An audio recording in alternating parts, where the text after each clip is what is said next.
All right. Welcome back, everybody, and welcome back to another live stream.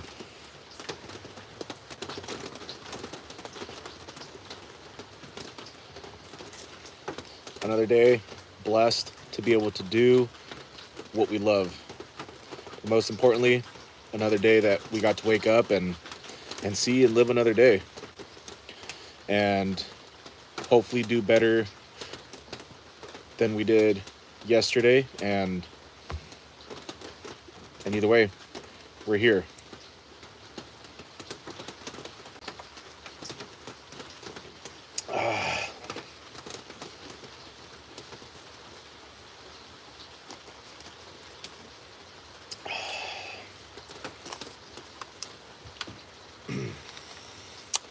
It's definitely been a good day today. Feeling good mentally, physically. Productivity has been very good today in the shop. Everything has gone smooth sailing. Knock on wood that it keeps on going that way. And customers are happy, which means I'm happy. And yeah, everything is good, thankfully. So, and I really hope the same for everybody else that joins us hopefully here in just a few minutes, and or anybody that ends up watching this live stream. So yeah, hope you're doing well too, and hopefully you can say it's also been a good day, because yeah, it's been a good day. So looks like we have folks slowly trickling in. Just gonna wait a little bit to go ahead and get this inspection on the 044 that we're going to be taking a look at here shortly. It's going to be a pretty laid back live stream. Just going to do a quick inspection of this 044 that I have sitting in front of me here on the bench, and then pretty much wrap up the day with this. So we'll see who else. We'll see who joins us here in a minute.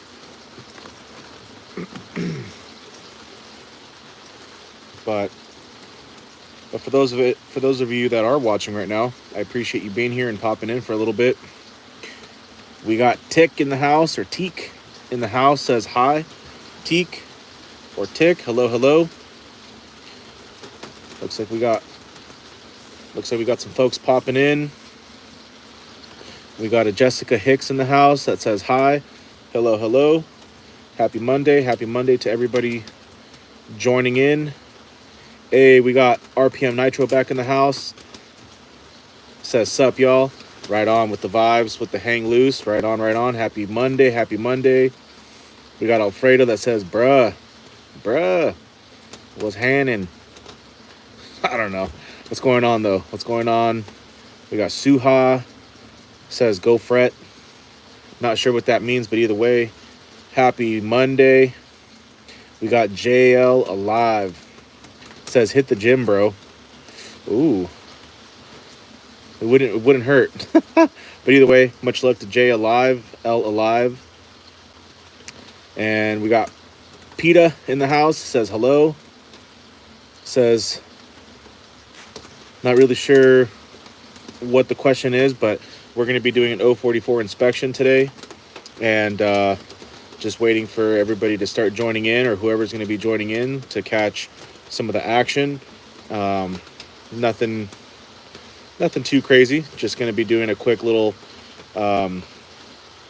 overall inspection, and this is for our buddy and new customer Manny from Ukiah. So I'm here in California. So Ukiah is, I don't know, maybe what, I'm going to just say 40 minutes north of here. So he's our first customer coming from up north. And so I'm really excited to start getting customers from up north. I thought I would have a lot more, honestly, just because there's a lot of trees out that way. But pretty much everyone has been coming from the Bay Area, so San Rafael, Marin area, Sacramento. Our furthest customer right now that actually brings us saws Leon, he's out from Turlock. So for me, that's like 3 hours away.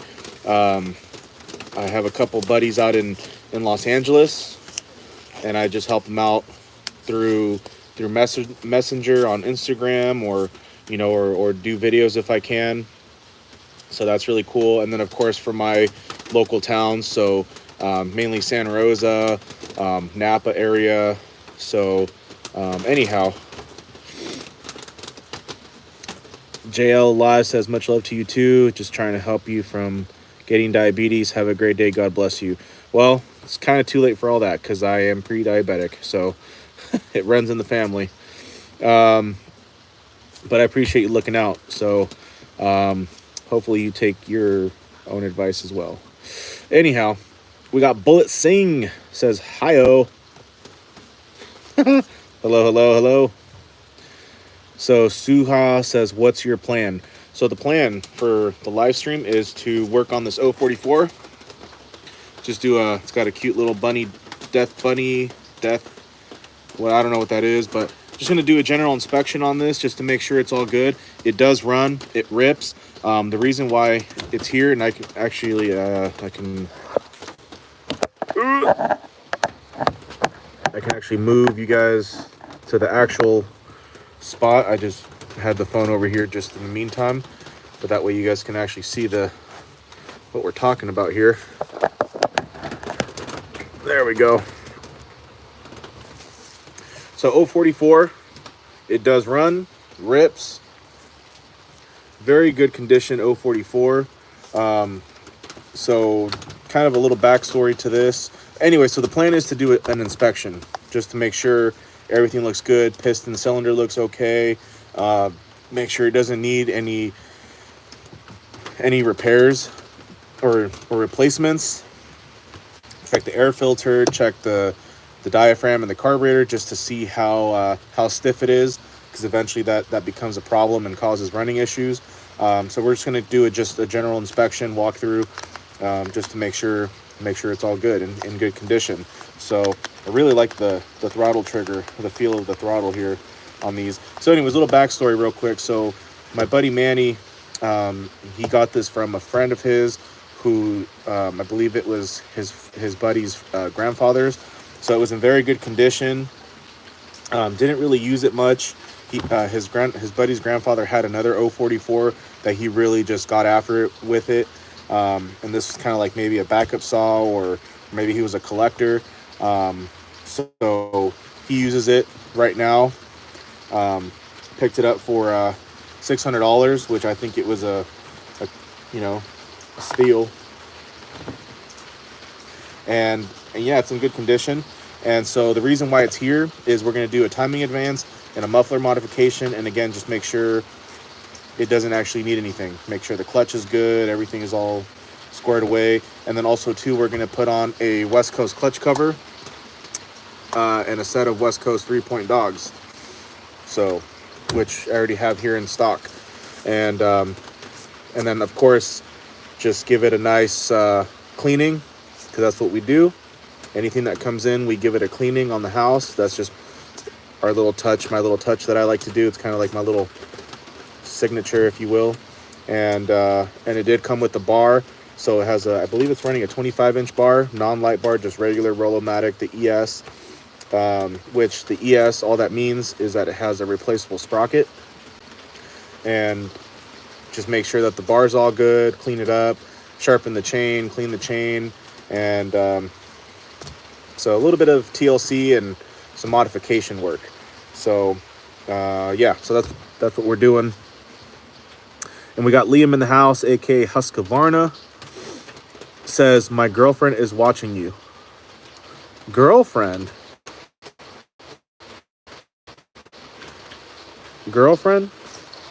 My man. All right. The man has got a lady. Let's get it. Right on, right on, right on. And also says 71 subscribers. What was it yesterday? Like 65, 68, 65? Either way, it's awesome that your channel is growing, man. I appreciate that. That's really awesome. So let's just go ahead and get it started, because chat's a little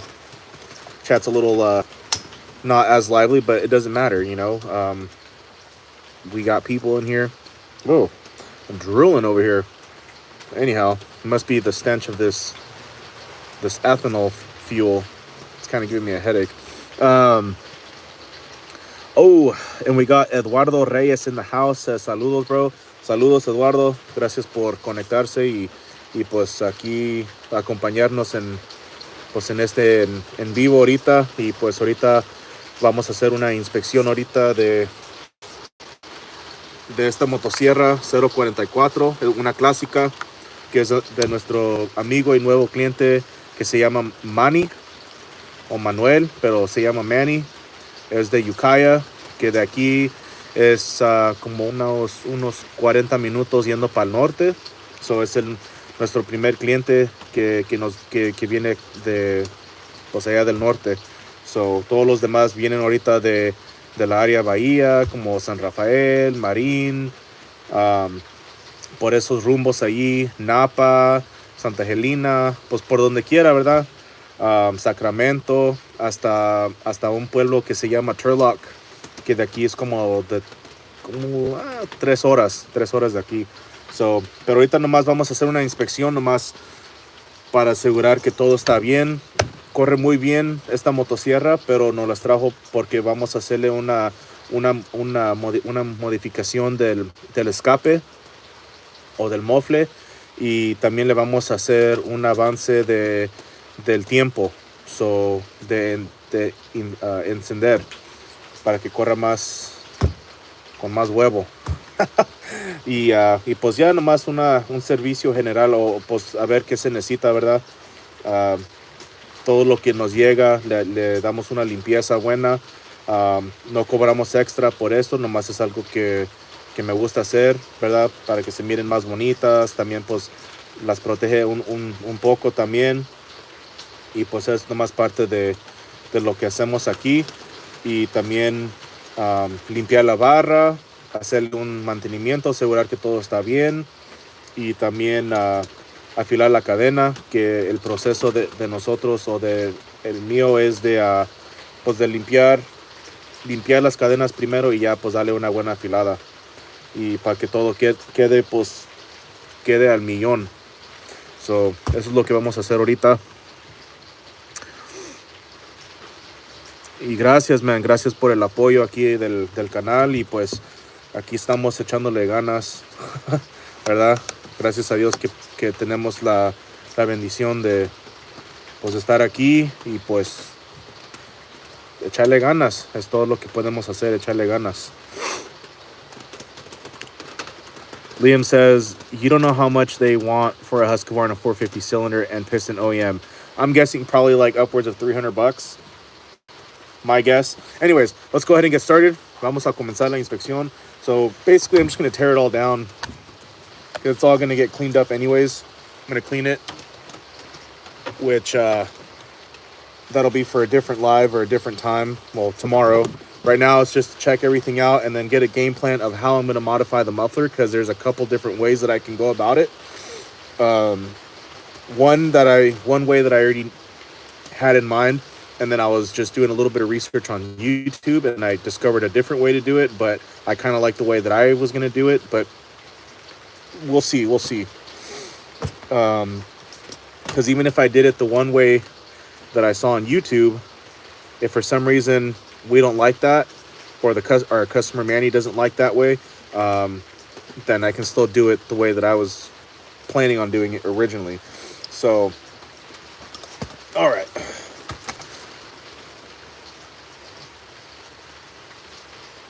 Get our little magnetic tray here. Liam says $200. That's not bad. That's not bad. I mean, you're going to do it yourself, I'm guessing. So, I mean, you're saving on labor. I mean, 450s go for how much? Brand new, like, I mean, they have them here at Tractor Supply, like the newer version of the 450 or whatever. I don't know if there's a newer version or whatever, but, you know, they go for like $400. So either way, you're kind of like half of the value of a new 450 or whatever. All Or I don't know how much those go for. Maybe these, the ones that they have at Tractor Supply, aren't like the actual 450. I don't know. But all right, we got the M12 all charged up. I have all these tools out here on our little, what I call our little side countertop. But that's because I haven't cleaned them off yet. Just because I'm very paranoid about poison oak right now. So the goal is to wipe everything off that I use, but I haven't actually done that. But I just keep them here, and of course that's why I'm wearing gloves. Let me just push everything over. All right. And then just a little recap of today. Right before I started the live stream, our buddy Alonzo came by to pick up his 500. Gave it the last finishing touches today. Cleaned it all up, nice and good. Sharpened the chain, cleaned the bar, cleaned the chain as well. So this one's running the uni filter. And so if you're running a uni filter, max flow air filter, or Gordy's new air filter system, you definitely want to run these lubricated. You don't want to run these dry. You want to make sure that they're nice and saturated, because if you run them dry, well, it's not going to be good.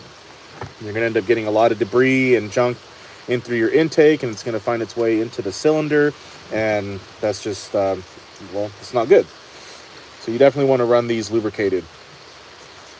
So it's a really beautiful night here in California. It's raining now, and I'm sure you guys can maybe hear it, but okay.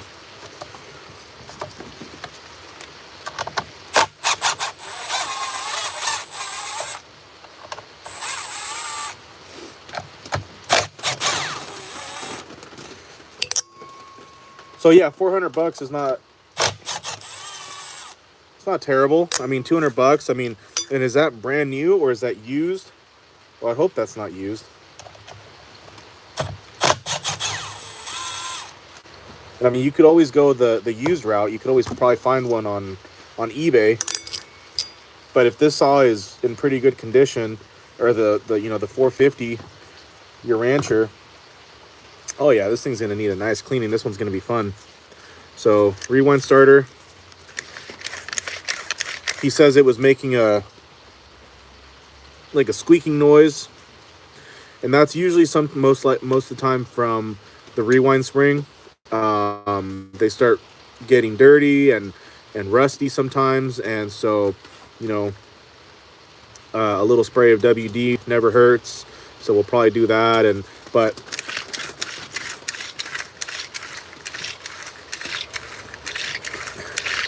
yeah, it definitely needs a little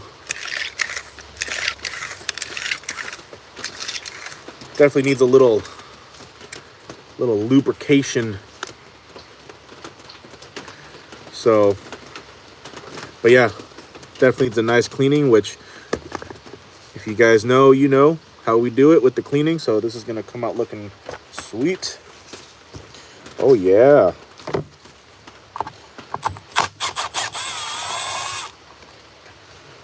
Liam says, I don't have no Rancher, and I'm just going to buy it used, not used, but like, a new piston cylinder for half the price.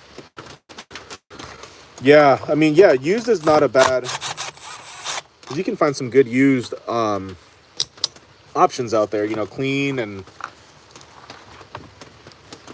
whatnot. It's not a huge deal.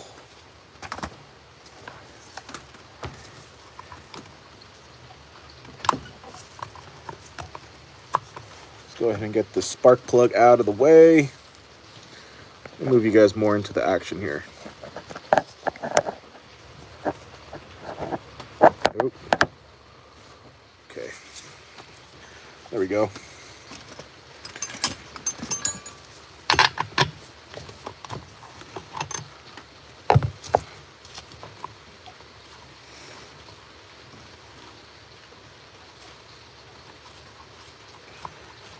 I'm guessing BPMR7A, and I promise I didn't cheat and look.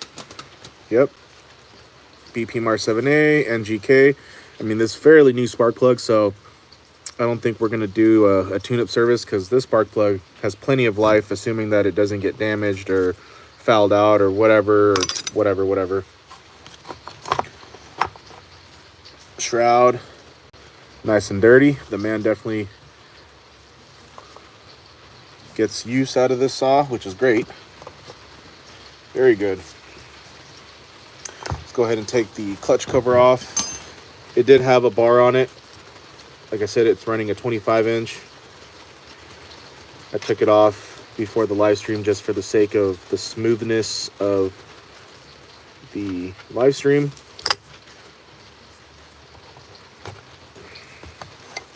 Woo!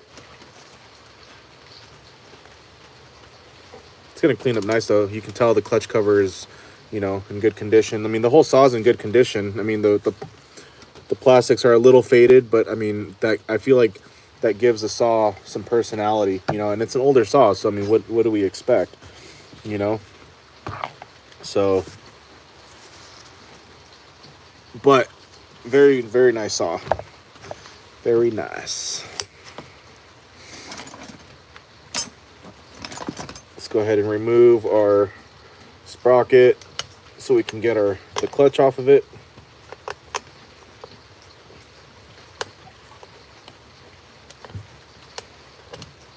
You want to be very careful when taking off these clips because they easily bend and they tend to go flying. So you want to make sure that you're just extra careful on that. Remove the washer. This has a rim sprocket type of sprocket. I know that sounds funny, but this is the rim sprocket. And then this is what I call, I mean, it's also a sprocket, but the drum,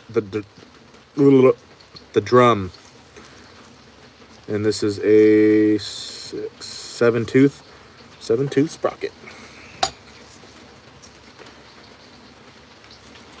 Oh,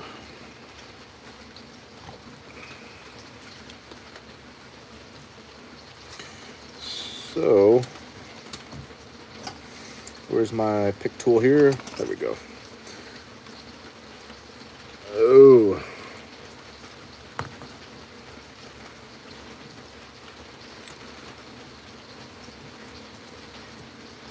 so I'm not sure.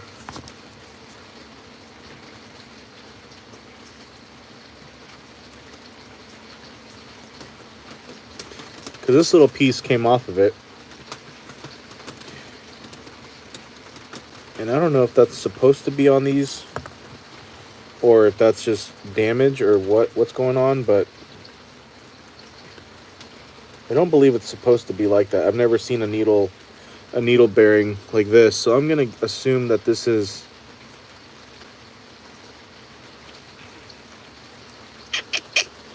not really sure what's going on here.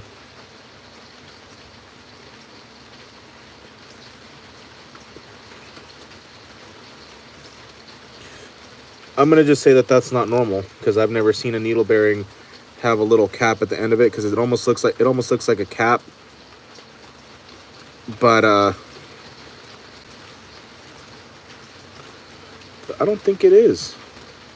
But either way, a little research will let me know. But I really don't feel that that's normal because I have another 044 here. It's a red lever, which all that means it's 044C. Well, it's not. That doesn't mean it's a red lever, but it's an 044C, so it has the auto choke feature. And I don't remember it having that little cap, so I don't think that's supposed to be on there. But I'll do a little research tonight and see what's going on.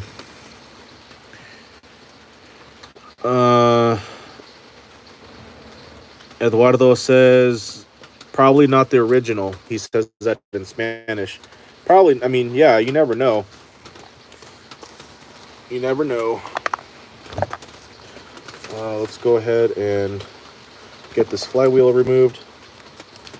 I think it's going to have an in-thread style. I don't know yet because I have to remove all this junk out of it. Yes, it does. Which I think I'm getting ready to invest in some more tools, like some actual flywheel pullers, because I've been having some kind of bad luck with flywheels lately, doing the old hammer and whack. And that's just not...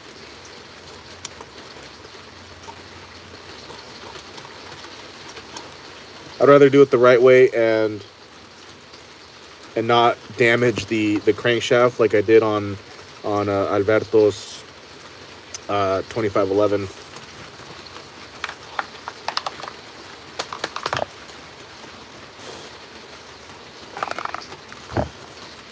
And I believe the flywheel puller that I have, the steel, it's an in-thread style. I believe it fits the 044s.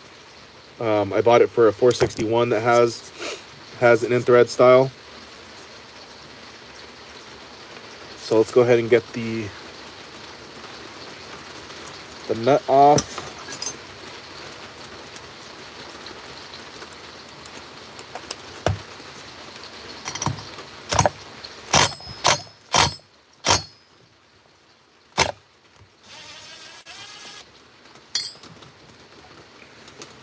Okay.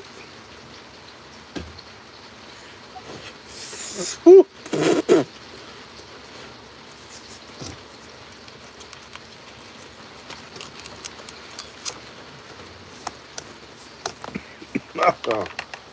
Inhaled some of that dust.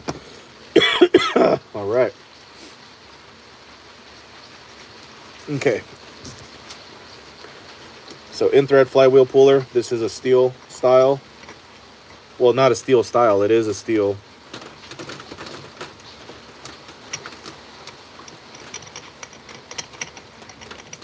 If you're curious on how this works, I do have a picture of it. And actually, you know what? I'm going to remove the muffler first so I can put that piston stop in there. And either way, we got to remove it. Ooh. It's funny, I actually pulled my little mat here and it tilted the camera exactly where I kind of wanted it. Or a better view.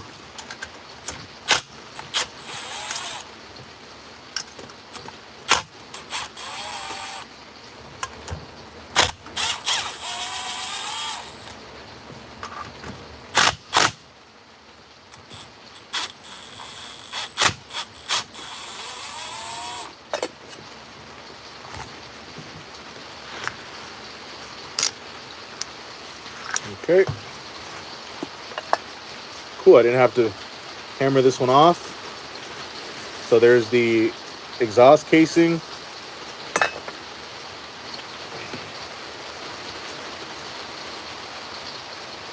Let me go and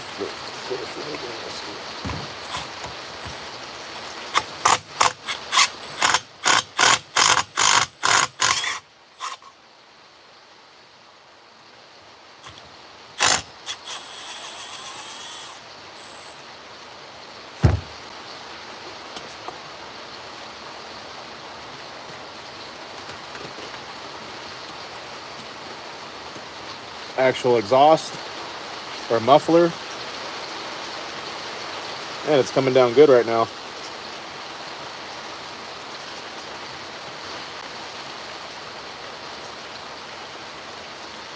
Okie dokie.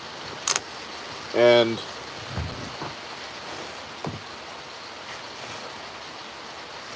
just since we're already here, I'm going to just give the piston a quick look.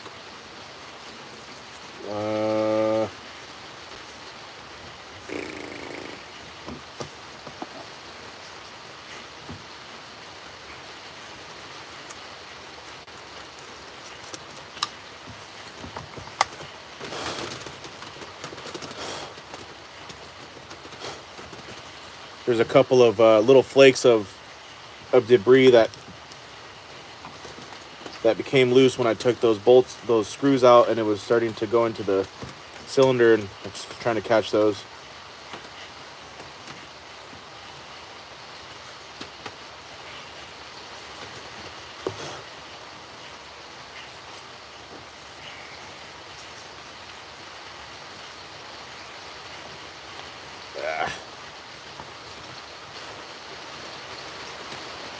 Let me hit this with the air compressor real quick because there's quite a bit of junk in this exhaust port. Quite a bit of carbon deposit buildup. up at the top and on the side, and it's definitely flaking off. So try to clean that up for him, because you don't want that going in. Made this with the air compressor real quick.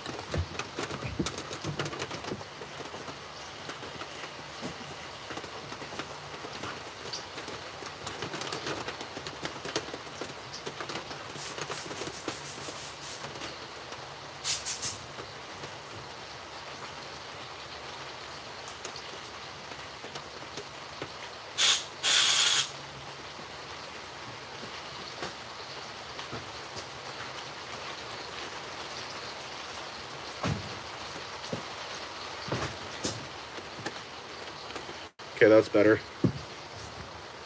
That is better.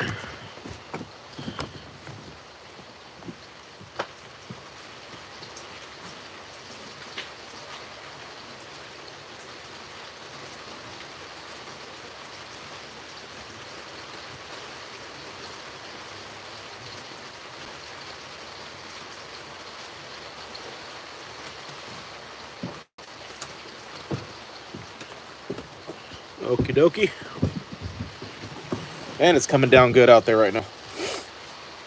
Okay. So, besides the carbon deposits in the exhaust port, the piston looks good, except for my view on the left-hand side towards the top where the rings start. There is a little bit of discoloration, so running a little hot.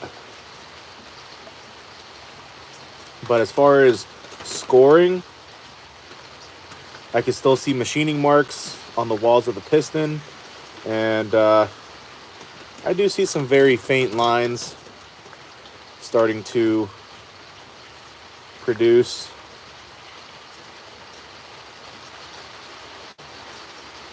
And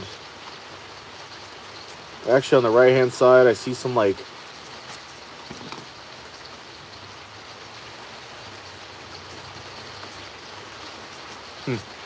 almost looks like it was starting to like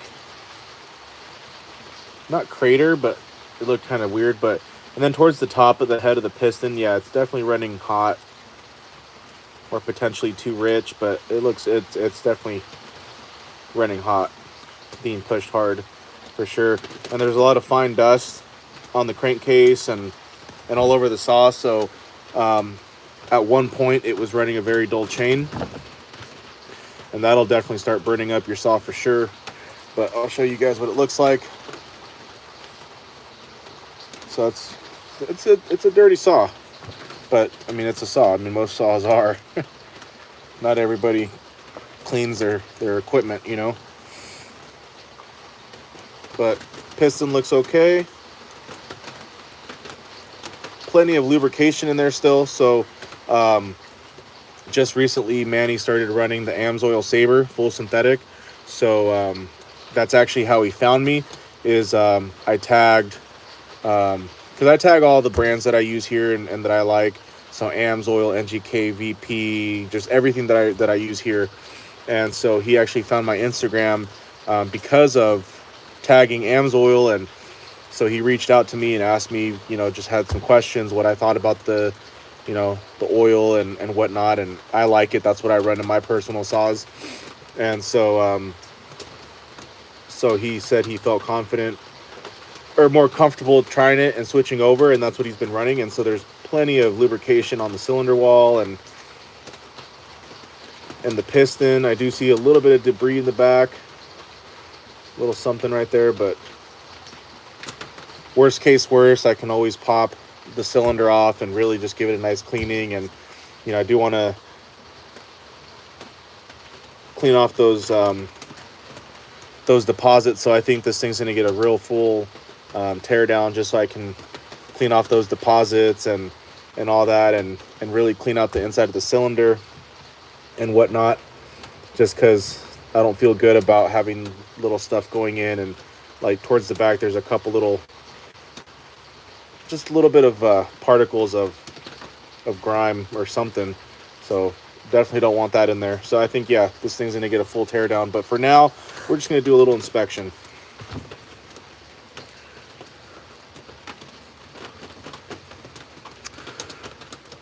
Liam says, good morning. Good morning. We're talking evening here, buddy. But all right, good morning. RPM Nitro is asking, what's your preferred mix for these types of chainsaws? 30 to 1, 40 to 1. So, in all honesty, I don't run too many older saws like this, but I'm just kind of, if it calls for 40 to 1, I'm going to run 40 to 1.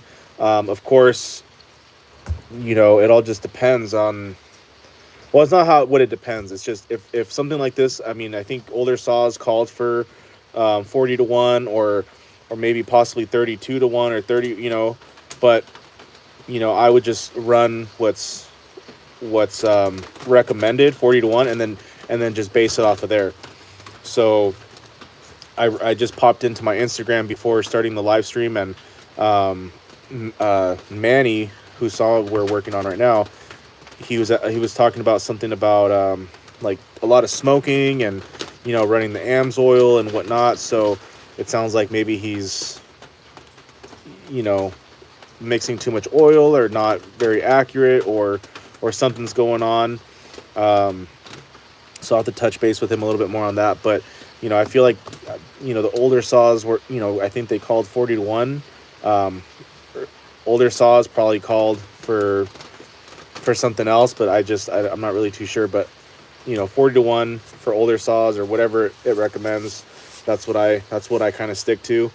Or if it calls for 50 to 1, that's what I run. But of course, you can always play around a little bit and just see what works best. And as long as you're getting enough lubrication inside your cylinder and your piston and you're not burning anything up, I would say for my personal saws, it's fine. But I know there's a lot of people out there. There's people out there that really like to do a lot of R&D on ratios, and that's how you find your optimal level of performance. But I'm kind of just, I don't know if it's old school or just maybe paranoid or safe, but if something calls for 40 to 1, I'll run 40 to 1 and adjust my carburetor, accordingly or whatever. Or if it calls for 50 to 1 or 32 to 1 or 30 to 1. So, but I would just run whatever is recommended. I think that was a really long answer. I apologize, but that's what I think. Okay, let's get the flywheel off. So, piston stop inside the muffler. I forget their username, but I was having a hard time putting the piston stop through the spark plug hole or through the top of the piston, and it just wouldn't. And so they recommended trying it from the exhaust port, and I like it. It works good. Or maybe that's how you're supposed to do it. I don't know, man. Let me get you guys on this charger because you guys are dying.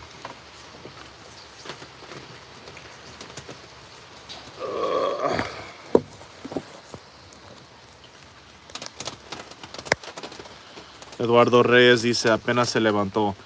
Liam, it's 12 o'clock where you live? Is that where you're... Is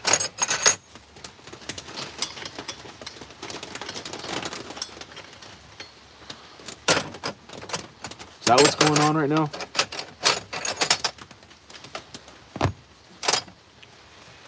And this one, let's see.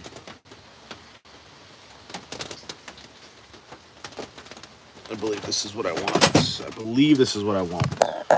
Tell me what you want, what you really, really want. I want to... He said, what?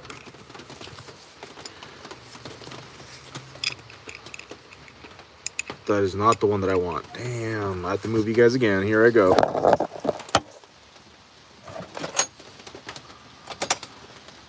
This is the one, I think.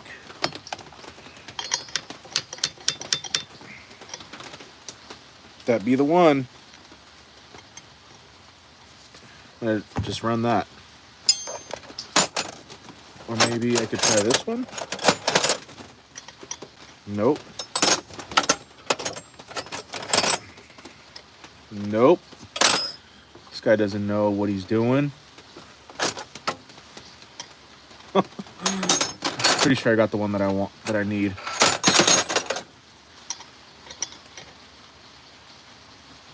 $11/16. There we go.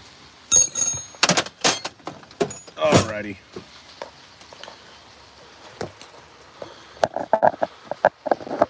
Eduardo dice Liam que apenas que ahorita son las 12 de la mañana, so apenas va comenzando ya está comenzando un día nuevo. So Liam, I'm telling Eduardo that because he's like, Eduardo was like, oh, is he just waking up or something? But I was telling him that it's 12 o'clock your time, so technically you're starting a new day already.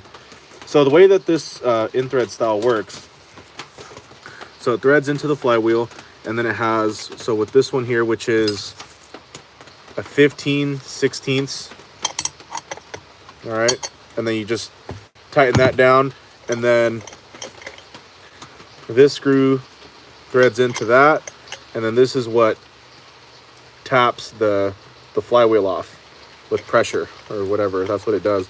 And then this one in standard is an 11/16.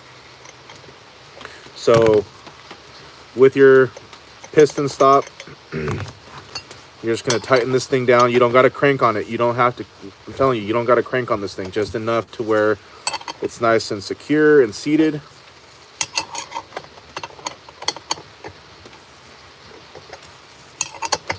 And I'm holding it like this so that way you guys can kind of see what I'm doing.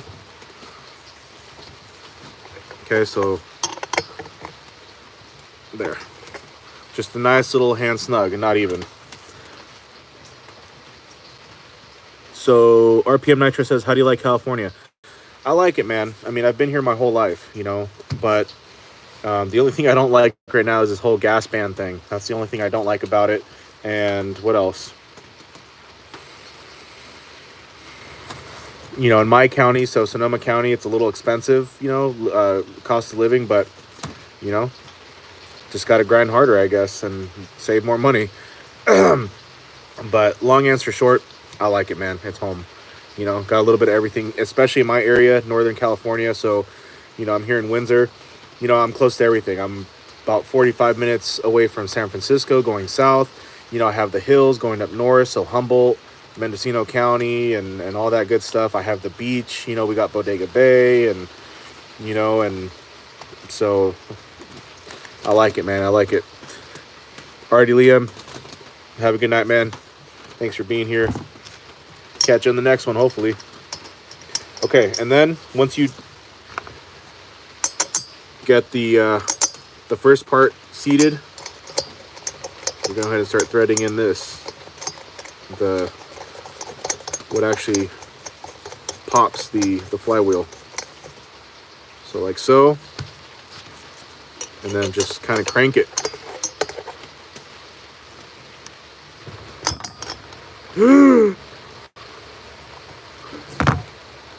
Don't freak out. I freak out every time. It's normal. I hope.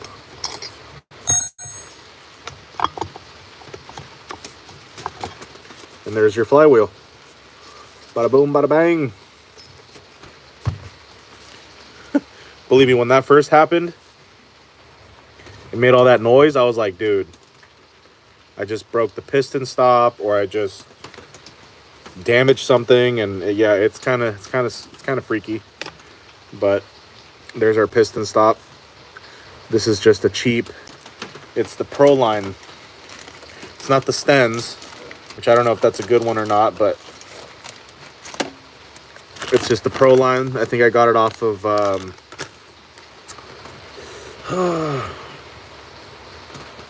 Sawzilla. So it comes with your piston ring compressor. So when you're installing cylinders, when you're mounting the cylinder head over the piston, it has this little block here to stop the crankshaft from moving when you're putting on your cylinder head. And then it comes with a couple different piston stops, this one and this little smaller one. And yeah, and that's why I bought it, because I needed piston ring compressors. Cool, nice and dirty. Let's go. You guys know that I do enjoy a dirty saw.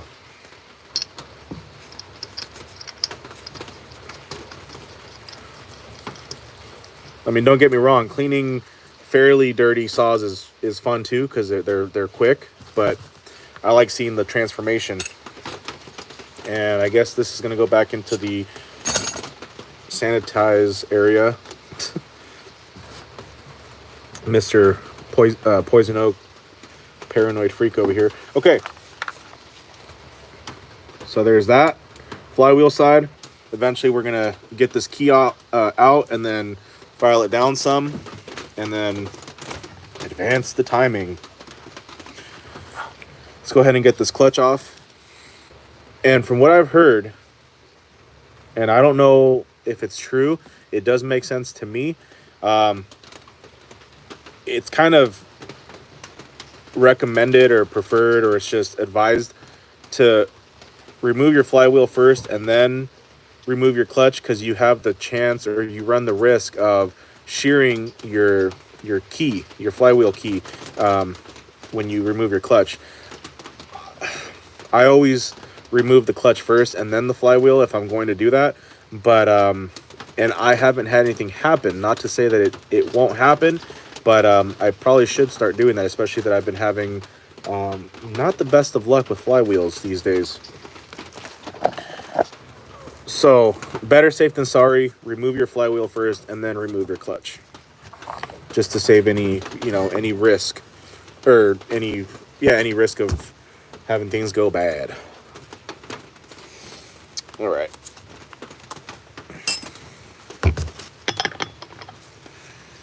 So this is a 3/4. And for those that don't know, on clutches, it's reverse thread. So to loosen it, you're going to go right. To tighten, you're going to go left. So lefty tighty, righty loosey.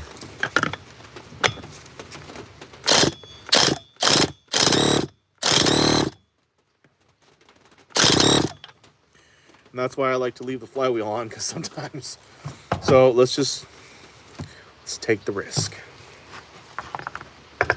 Don't do it, man. Don't do it.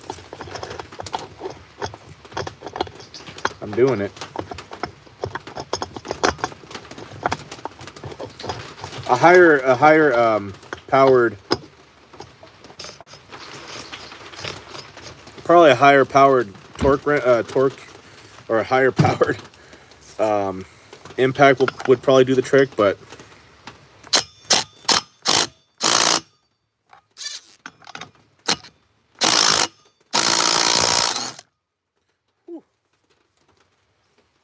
this is not very powerful, but it does the job. That's why I keep using it. Although one day I would like to upgrade to a nice M18.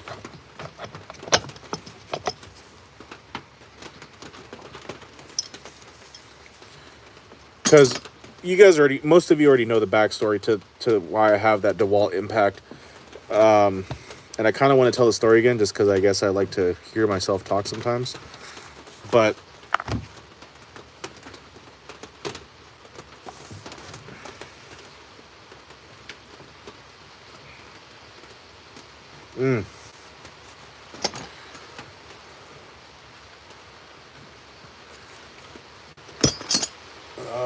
let's see.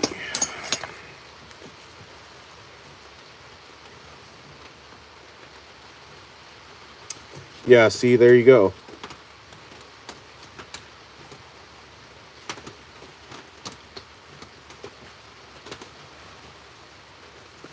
Yeah, see, I damaged the key. I know we're gonna file it, but that's not the point.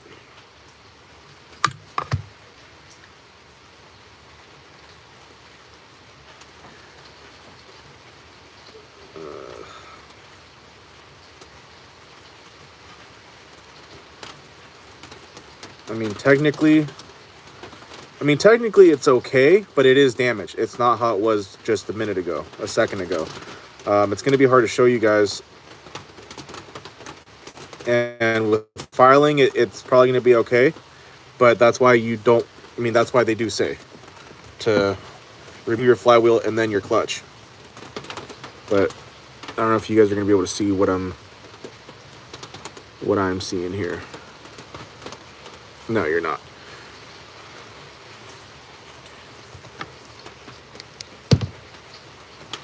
But I mean, if worst case worst, I'll just buy a new one. But if we weren't doing a timing advance, you don't want that to happen. So now, because it started kind of grinding away on the side that I need to file down anyways, but let me see. Oh, and it just fell in the dirt.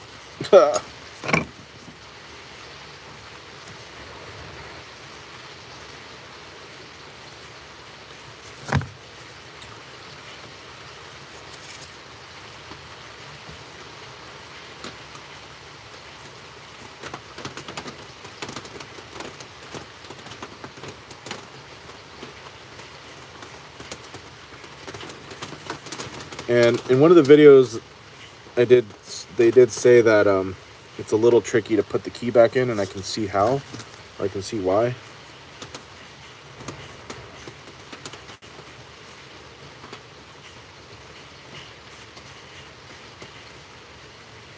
It wasn't horrible.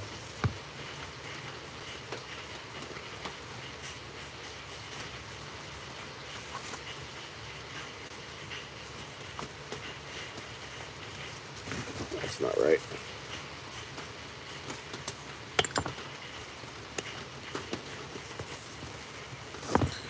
Better start practicing, huh?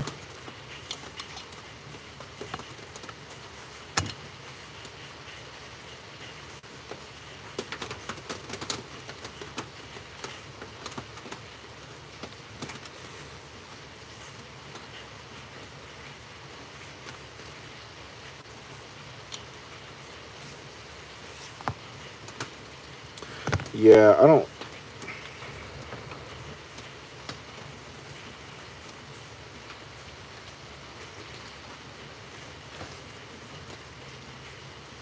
Yeah, I don't like the way that key is now after removing the clutch.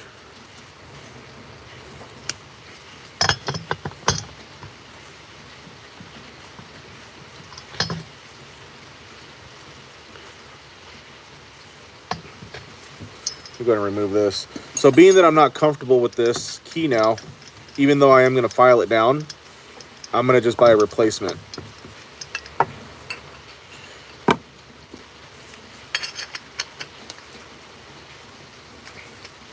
I mean, but either way, I mean, unless I was going to buy, because I don't have an actual, like, I don't have a clutch tool to remove clutches.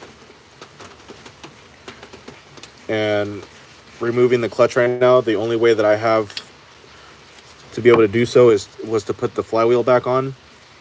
But we saw just now firsthand that I guess there's a reason why they recommend popping off your flywheel before you remove your clutch, because, well, it'll damage your key or your keyway or whatever you want to call it. Your key, I just call it a key. So I mean, it still catches, it's still fine, but I don't know.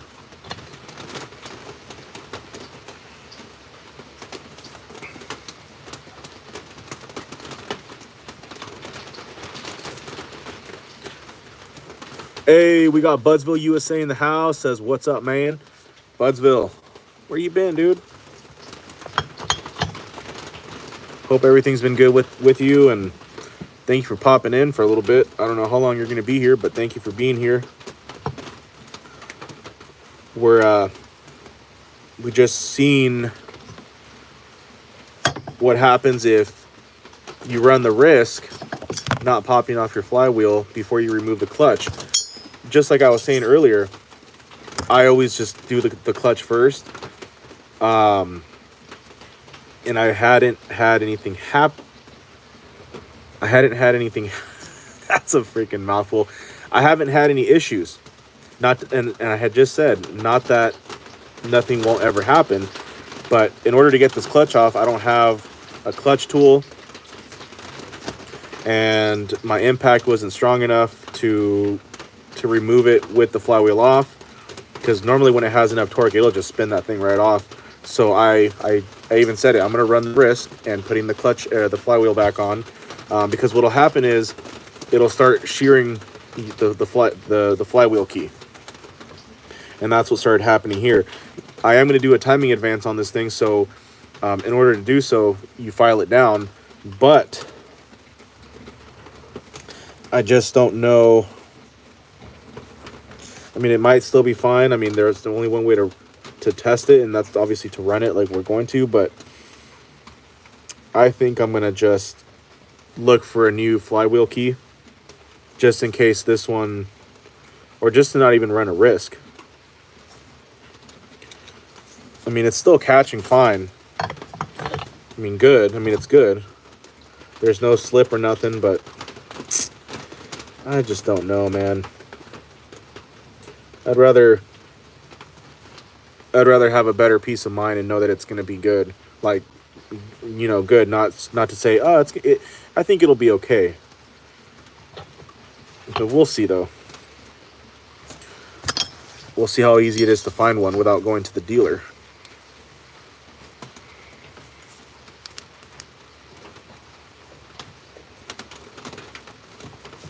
I mean, on this side,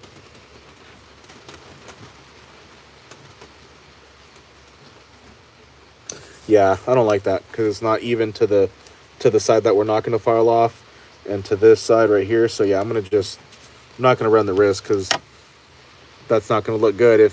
If I say, oh man, it's good, I don't think, you know, and I run it. Obviously, we're going to run it, and it's good, but then it's not, and then he drives an hour here, an hour back, and then he goes and runs a saw, and then something happens, and then that's just not, because I know I'd be kind of upset. So anyhow, Budsville saying, where have you been? Shit, man. I've been all over. I've been here, man. I've been here.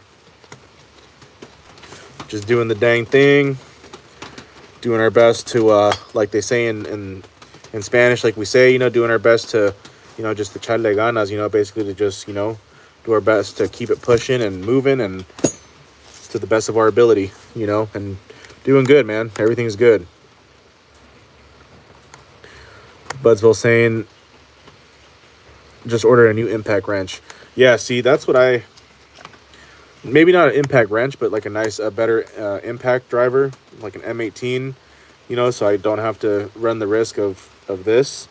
Because we just upgraded not too long ago, and we finally got ourselves a little power tool to kind of get away from wrenching with just hand tools. Because man, I've been kind of feeling it in my little sissy boy hands.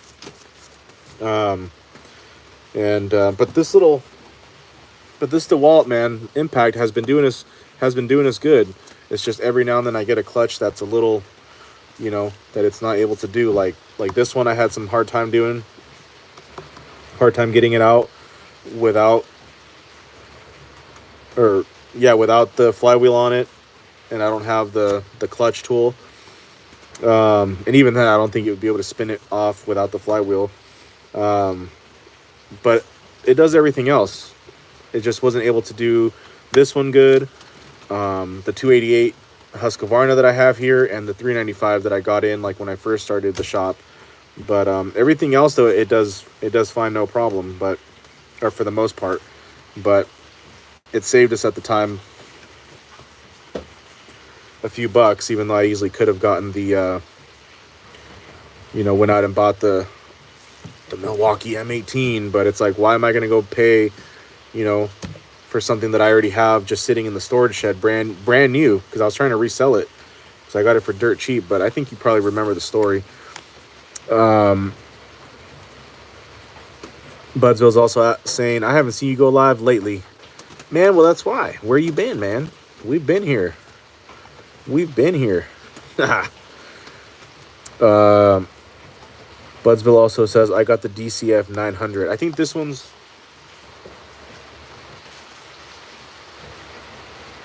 the 809. So I know it's not like the highest level, but, you know, I could always try running a high output battery. Maybe that'll give it a little more juice. But even then, I'd rather just try to get that M18 at some point. Anyways, like I said, we are going to do a timing advance on this, but now that the key's a little sheared, a little lower for comfort, I'm just going to look for a new key and just make sure I'm doing good work here. So anyways, guys, there's our little washer or whatever you want to call that. This is going to be fun to clean, and I don't mean that in a sarcastic way. I mean, it's going to be fun because I like cleaning filthy saws. Although I have a really nasty 194 here. It's literally molding on the cylinder, and I'm not. I mean, thankfully we're gonna do a new top end on that because that thing is all bad. So this one's gonna be fun. Anyhow, so let's go ahead and just inspect the clutch. I can't tell if it's just dirty or if it's gotten overheated, but I feel like these springs have quite some wiggle to them, some play. I mean, it's kind of, it does look blue, but it also looks dirty. So we'll just clean it up. But either way, I feel like these are kind of loose. I mean, I know they're supposed to have a little bit of play, but not. I feel like this is too much. But I'm gonna clean it up and see what it actually looks like, because this could just be from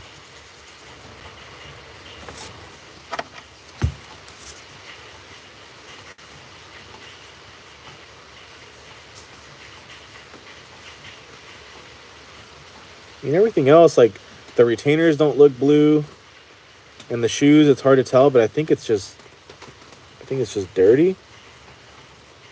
The springs themselves don't look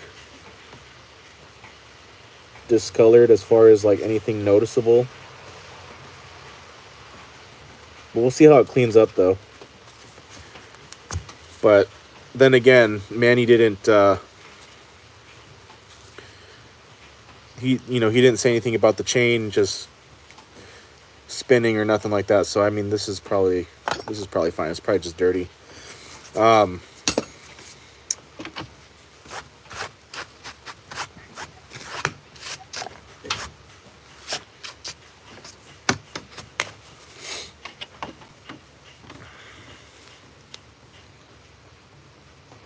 I'm gonna re-hit the bell real quick. The numbers don't even matter, honestly. I sometimes think that too, but hey, they just let random numbers on without rhyme or reason. I could see that.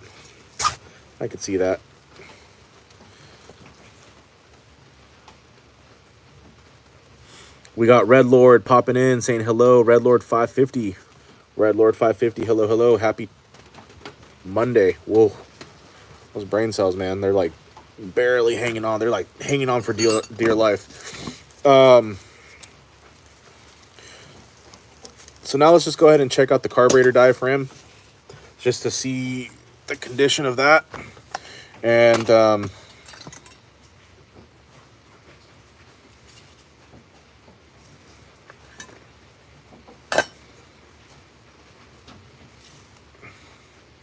that's pretty much it for right now. I just wanted to see the inside, the piston and the cylinder. Oh, you know what? Let me look at the top of through the top of the cylinder so I can see the front of it, because I didn't check that.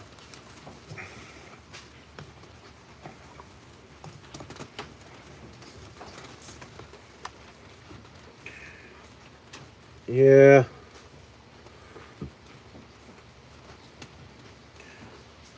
Does look like it has a little bit of piston transfer starting to carry over to the cylinder sleeve, but it doesn't look like any gouging. And this thing is still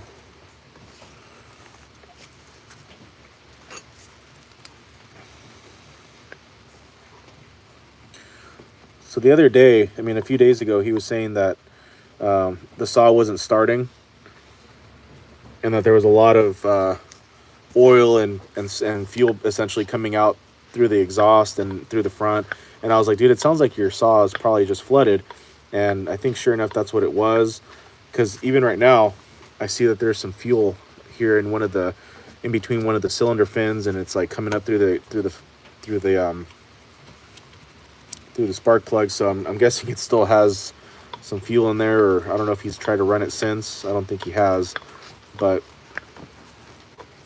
it just smells like fuel. So yeah, there's some flooding going on, but it's all good, man. You know, it happens. It's all good in the hood. It happens. Red Lord 550 says, yeah, I have 2 brain cells at the moment. Whew. I feel like I have 1 right now. Not really, but whew. For some reason I keep thinking it's Tuesday, and I don't know. Okay, so 8mm socket. Doesn't have to be the steel, but that's what I use for this. And really the only reason I have this steel 8mm socket is because I need it for when I work on 261s, 271s, I believe even the 291s, because it's very specific. I've tried using a standard 8mm, like a regular 8mm socket, and I don't know if they do that on purpose so that way we don't mess around on our own stuff, but it's a very specific 8mm socket.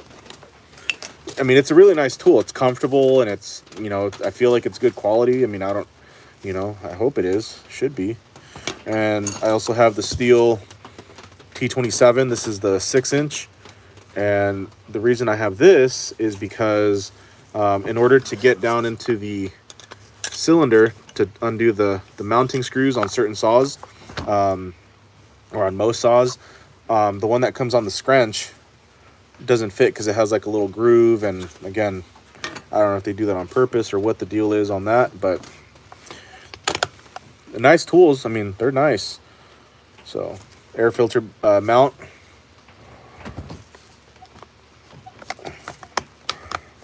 Put the switch all the way down. I believe it should just slide out like so. Ooh-wee. Yeah, we're gonna have some fun with this saw. Surprisingly, inside the carburetor box, it's not super filthy. A lot of fines in here, though. A lot of fine dust, which just implies and indicates that definitely was running a dull chain at some point. So, but it's not horrible. But you really want to try to keep inside your carburetor area or box, whatever they want to call it. You want to keep it clean because eventually stuff will start getting in through your intake. And so to remove the carburetor, you're going to need to go inside the molding, which this one does have. Oh, sometimes it's a little tab,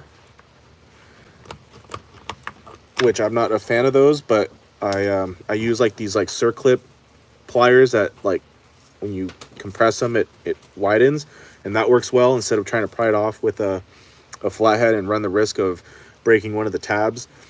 Sometimes they have a T27, like the 261s. That's what they have, I believe, and those are nice, and a couple other models have that. I like that. And this one, it doesn't have either or, but it does have a flathead, and that's nice. So we're just going to go ahead and undo that.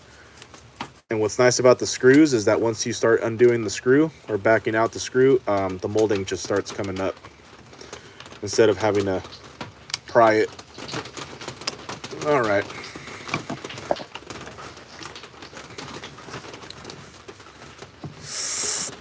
RPM Nitro says, what's your favorite saw? Oh boy.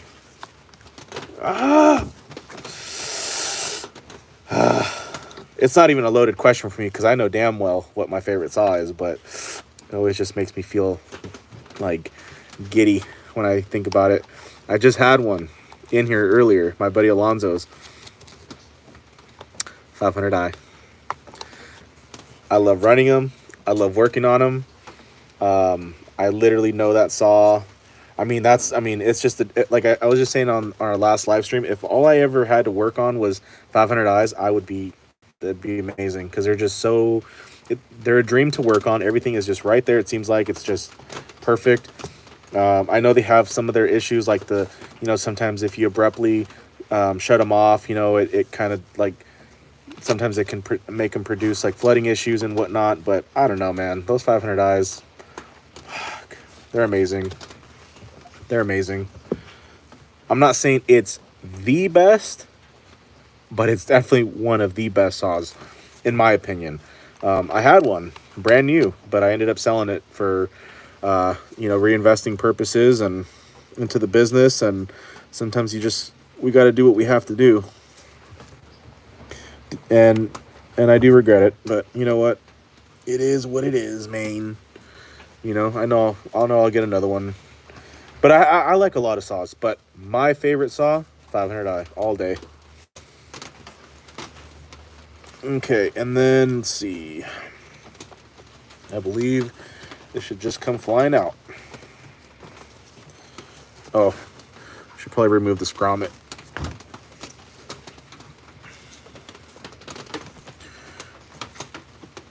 Just like the needle that jet guides. Ooh, almost took myself out there.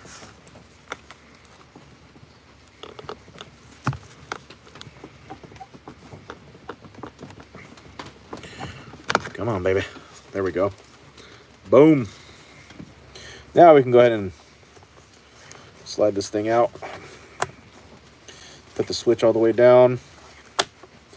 Take choke off. And now we can just slide her out.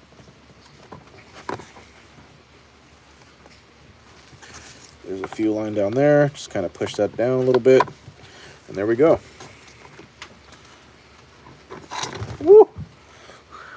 I got scared, man, because I've had fuel almost squirt into my eye, but I was wearing safety glasses, and I'm not wearing them now because I haven't wiped them down since I've been touching other saws and since I'm all paranoid about poison oak. But see the reflexes there? Big boy has some moves, man. Just psh. All right.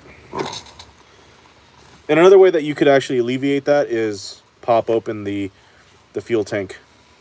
But I didn't think about that until after the fact. But anyways, just have fast reflexes. Run the risk. Don't do that, please. Okay. Don't want to do that, man. Definitely wear some safety goggles. I know some people might be like, oh, really, dude, to pull fuel lines? But you saw what happened, right? You seen it. I seen it. I felt it. Okay. There you go. And I'm just going to go ahead and leave this all tore down because we're going to clean it. We're going to do a nice, what I call now an OCD cleaning. My bad, Red Lord. I kind of left you there on, I'm just ignoring you. What an asshole, I know. No respect in this place. Red Lord 550 says, I've only ever worked on string trimmers and a few lawnmowers. Is there any money in working on small engines? I think there is. I think there is. And, I think until small engines go extinct, people are always going to need small engine work. Maybe not so much in California because our awesome governor is getting rid of all gas and whatnot, and and things are going away. But in other places where gas engines are not banned, like power equipment wise, it's always going to be needed. And even here it's needed still because a lot of people don't work on small engines. We do have a few shops here in our areas, but some might say that they're the best, some places, but just like the way they work, I don't know, man. I think there is, though. Some people may say money pit, but I don't know. I know when I'm busy, I'm picking up, because obviously we're still getting through winter, but when I first started up the shop here last year, July of last year, it was peak summertime and just getting into summer, and man, I'm not saying there is money. There is money, especially if you're just consistent. You're a hustler. You're motivated. First and foremost, you do good work. You treat your customers, how they're supposed to be treated, and most importantly, you just go above and beyond and you do your thing. Yeah, there is money in this. But again, you got to do it because you love it or you enjoy it or both or everything. But there is, man. I think it's worth it. I'm having a great time with it, and we're not even into spring yet, but it feels like spring season, and and hopefully this is just a nice little taste and preview of what summer is going to be like this year. Because I've come a long way as far as just building up a reputation and you know and just being consistent. I mean, it was already popping. I don't know, man. It's been good. I don't want to sound full of freaking shit, but it's good. I like it.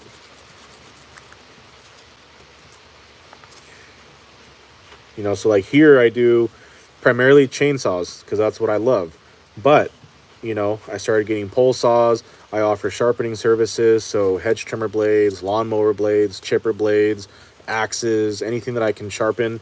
I haven't gotten any axes, but I can do them. Every now and then I'll get blowers. Usually it's the backpack blowers like steel, the BR800s, whether it be the X or the C. And, you know, and then hedge trimmers, I just get them in for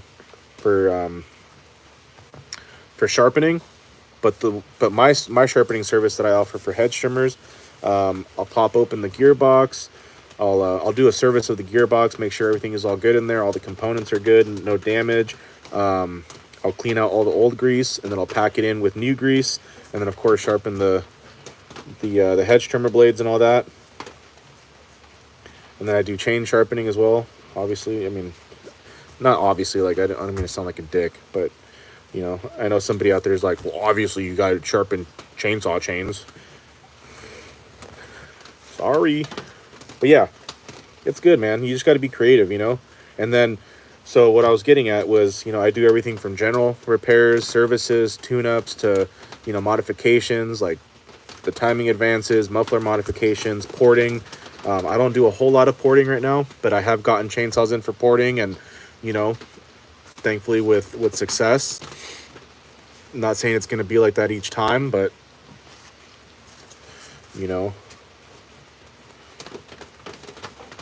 And then, like I said, I've gotten more pole saws in. Well, I've gotten one recently. It's a Husqvarna 326 P4. But yeah, man, it's cool. I love this work. It's good.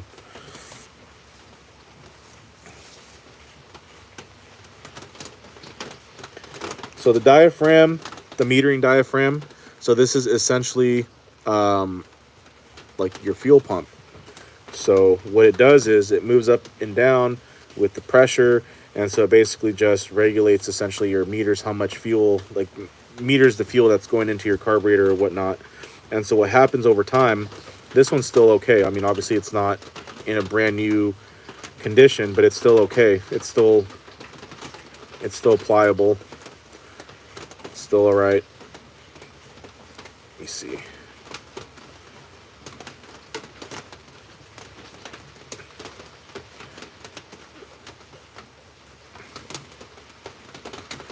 And so anyways, what happens is they stiffen up. Even if you're running ethanol-free or non-ethanol-free fuel, I mean, fuel is very harsh, essentially, especially on rubber components and parts like your metering diaphragm, fuel lines. And so basically what ends up happening is they get stiff, they harden up, and so they can no longer move up and down, with the pressure. And so depending on, I kind of classify it as like depending on the position that it gets like hardened off at, it'll either stay kind of in the closed off position, and so therefore it'll cause starting issues and then running issues because it just won't stay idle because fuel can't get through, or sometimes it'll harden off and get stuck in the open position or in the up position, and so it'll start right up, but then we start giving it gas, you'll get that bog down. And it's usually related to the metering diaphragm, or sometimes, the carburetor might be a little dirty. Some, the carburetors sometimes have like a little screen, or maybe they all do, I don't know. But, you want to clean that out, make sure it's all good. But most of the time, it's the diaphragm. That it's just hard and it's just way too stiff.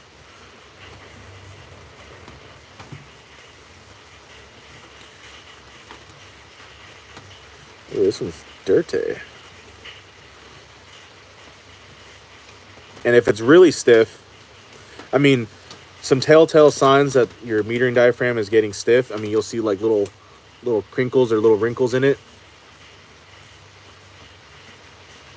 Or if it's really bad, it'll just make a little like popping noise or a noise. This one, like I said, I mean, it's obviously not brand new, but it's still okay.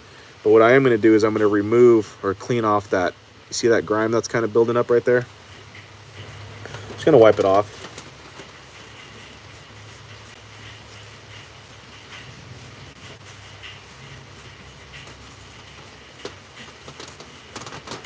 And I have a new customer coming in. I thought they were going to come in today, but I think they might come in tomorrow, or hopefully they still come in. But for a carburetor cleaning, literally that's what he wants, carburetor cleaning. And either way, we're going to do a general inspection just like we're doing Manny's 044 here, just to make sure everything is actually good and whatnot. Yeah, that was a lot of grime. You don't want that in there. Okay. And then when you go ahead and pop off your cover that gives you access to your metering diaphragm, what you want to do is just kind of check this little needle here. Just make sure that it still has a little bit of resistance and that when you push it down, it comes right up. And it looks good. Feels good. And, you know, the metering diaphragm is not expensive. I mean, it's not going to break the bank. So you can go into a dealer, or if you're good enough, maybe you can find the actual part number that you need for your, you know, they call it a rebuild kit. And so it'll include metering diaphragm, all the necessary gaskets, and then some rebuild kits depending on the part number. It'll have everything, your diaphragm, gaskets, and whatnot. And it'll also have a needle assembly. And then when you go to put your metering diaphragm back on, the little face of it, that's what I call it, the little face, or the metal part, you want it to face downward into the needle here. It's not going to harm anything if you forget and you put it the reverse side, but it's just, you ain't gonna run good, man, or at all. So just make sure you're putting it face down.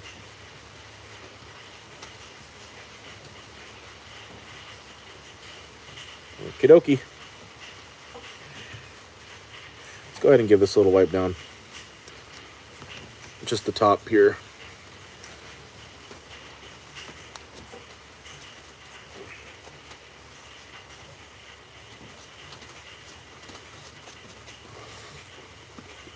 I've always really liked gas, the smell of gas, but sometimes, man, this ethanol fuel or this like older fuel is just like, right now I'm getting kind of a headache. Okay. And then just make sure you pay attention to the orientation of your plate here, of your little top cover. So like this one has this little like little scoop or whatever you want to call it. So it faces outwards. So just make sure, and again, it ain't gonna harm nothing. It's just when you go to put your carburetor back on and everything else, it's just not gonna align and things are not gonna be super good. Let me just start tightening these down just to hold it in place. But I'll tighten them all down once I have all 4 screws in place.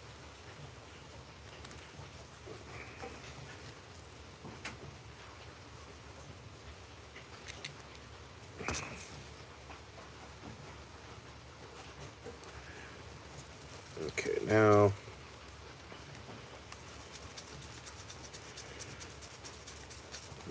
and just like I always say, you don't want to over tighten anything ever. You know, you want to make sure it's all secure and snug, but you don't want to crank down on anything, especially when using power tools what I would recommend is always, you know, once you figure out your power tool that you're using, like if you're using a little impact driver to, you know, like the little subcompact that I have here, especially when tightening things down, always start off on your lowest torque setting, because I've had things happen.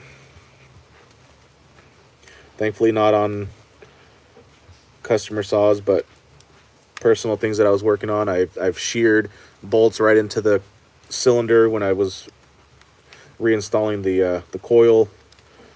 I believe that was on a FS55R trimmer, line trimmer. That was not fun. Okay, and there's our carburetor, reassembled, ready to go. I don't know if this is the same carburetor that they run on the 046 and 46, or like on the 046, because it looks pretty similar. A little top cover here, a little top scoop. So anyhow, diaphragm is okay for now.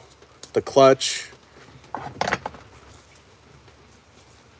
is questionable. I mean, it looks like it could have been a little overheated, but I don't see any noticeable like blue tint, especially on the retainers. That's like kind of like the first sign. But once I clean it up with a little bit of purple power and a little wire brush, I'll be able to tell. But I don't know.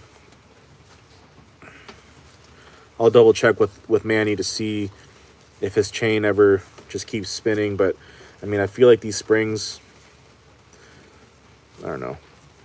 I do have some big old freaking ogre hands. So I mean, maybe I'm just going a little too hard, but I feel like it should have a little more resistance, a little more tension. But I'll double check with him and see what he says. It is pretty dark though, but I feel like I do see like a faint like blue, but not. We'll clean it. We'll clean it tomorrow when I start actually cleaning the saw. So everything looks good. The sprocket looked okay. Let me double check the rim sprocket just to make sure. That needle bearing, I think I'm going to recommend getting a new one, because that little piece that came off of here, these don't have a little cap, I don't think. I haven't seen one on like that on one of these, but I mean all the rollers are, hold on a second, are intact. And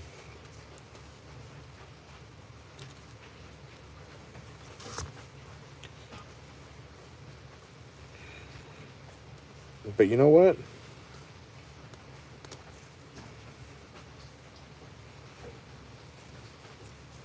Actually, I don't think this bearing is good, because none of the rollers are free and moving. So I think this thing,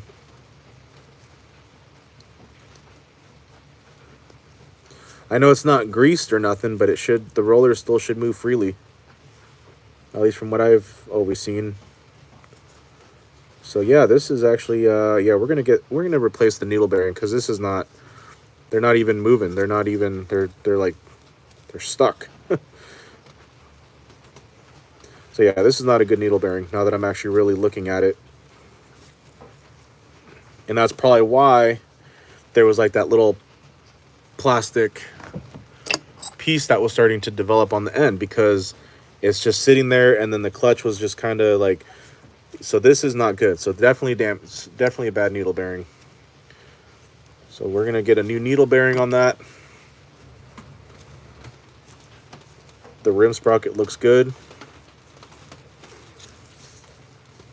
Oh shit, perfect fit.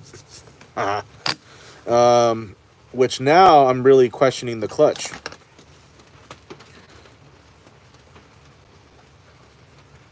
And I think I can see a little blue ink. Yeah, this thing is, I can see it now actually. Like, now that I'm really looking at it, I know my eyesight isn't always, but I can see it. And I'm sure some of you are probably watching, or somebody that might watch this and be like, dude, it's pretty obvious, but yeah, I can see it on the backside here. I mean, you guys won't be able to tell, I don't think, but let me show you guys.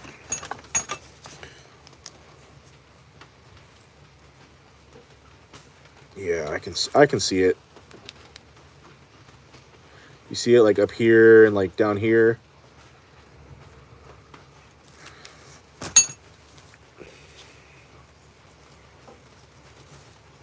But again, I'll ask him. I'll double check. Be like, hey man, does your chain keep running?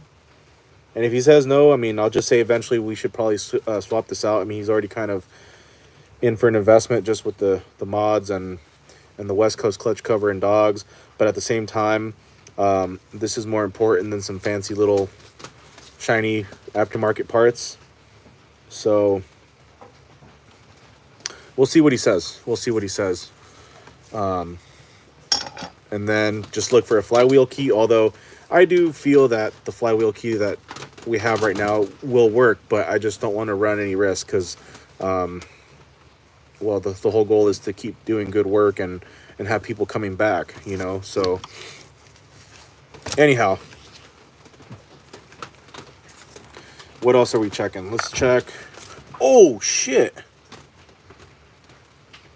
I genuinely got freaked out right now, guys, because a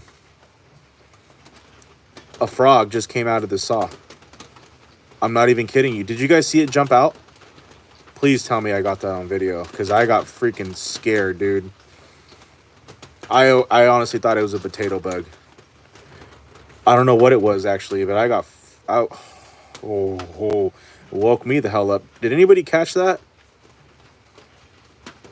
I swear it's not the ethanol fumes. This just happened. Let me show you guys. Oh, he's gonna probably move. Buddy, just stay right. Oh! No, I don't want you to stay stuck in the shop, bro. You're gonna die in here. Oh, man. Guys. This little guy just came out of the saw. No joke. Let me take a picture real quick. Hold on a second, guys.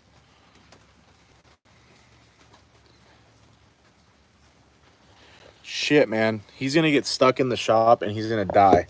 Or she. I don't know. Fuck. Let me see if I can. I'm sorry. I don't know why I'm cussing. I try not to cuss on stream here while we're live streaming. But let me just try to catch this little guy. Oh, buddy. Oh. Okay, I'm going to just try to just scoop him. Ready? 1, 2. Oh, I got him. I got him. I got him.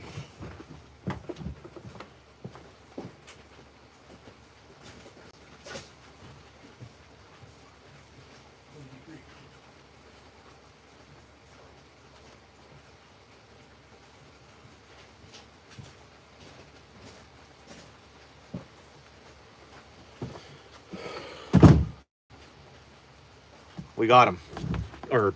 Or she. You know what? It's 2025. They. All right? Misgendering a freaking frog over here. And then I'm going to get someone that's going to be like, cool.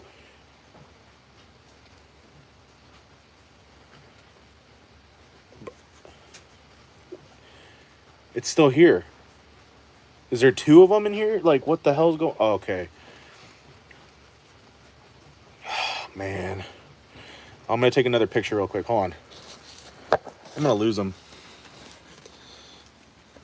Let me try to save him again, because I thought I had him.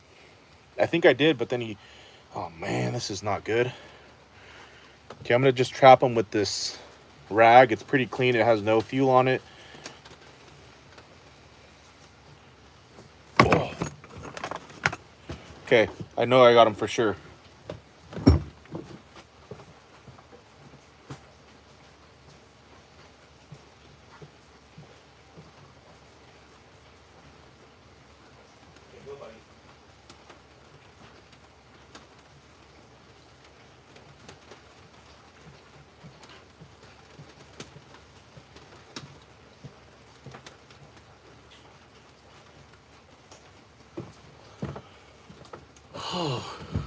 Okay. Now I can celebrate. I got him this time. Well, this was probably one of the coolest lives I've done.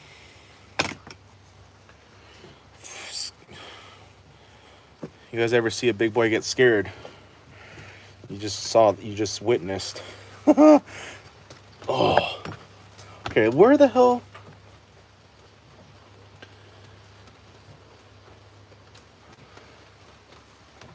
And you know what? I don't think it came from Manny's house. It for sure came from my house because we always have frogs out here, and I have all of the saws here, like close to the shop, and so it probably came out from somewhere here around the house, and it crept up because numerous times, I mean, it happens, especially right now that it's raining. So I cover my air compressor because it's outside, and so I cover it up, and every now and then when I uncover it, there's a little buddy chilling on it. So it definitely came from here. So has good taste, likes the 044. Oh my gosh. Oh, I got hella scared, man. Whoa. Big boy just about had a heart attack.